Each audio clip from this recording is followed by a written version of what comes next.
All right, guys, so let's talk about separation of church and state. I just had a guy tell me that the founding fathers were all about separation of church and state, and that therefore religion shouldn't be anywhere near government, God shouldn't be anywhere near government. Whenever I hear people say this, it shows their ignorance of our government documents. So I asked him, I said, okay, I said, show me in any official government document where the words separation of church and state are quoted. And he said, oh, it's in the first clause of the Bill of Rights. First clause, huh? You mean the First Amendment? And so I quoted for him the First Amendment. No mention of separation of church and state.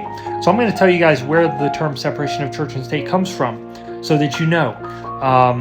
And it is not in any official government document at all. Those words were, there was a Baptist preacher from Danbury, Connecticut, wrote Thomas Jefferson, and he wrote him this long letter saying how he was worried that the government was going to try to take over religion and was going to try to force a specific denomination like the Church of England and Europe. And so he wrote Thomas Jefferson saying, hey, I'm worried about this.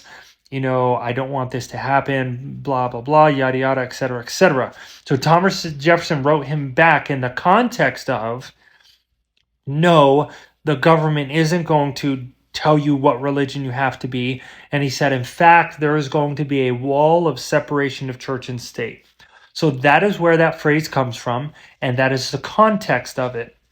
And so these leftist whack jobs that are trying to remove God out of government have no clue, and then they try to use at least admit that you just don't like God and you hate Christianity, and that's why you want it gone. But don't use our founding fathers as an excuse, because if you read any of the founding fathers documents, you see that they put God in everything.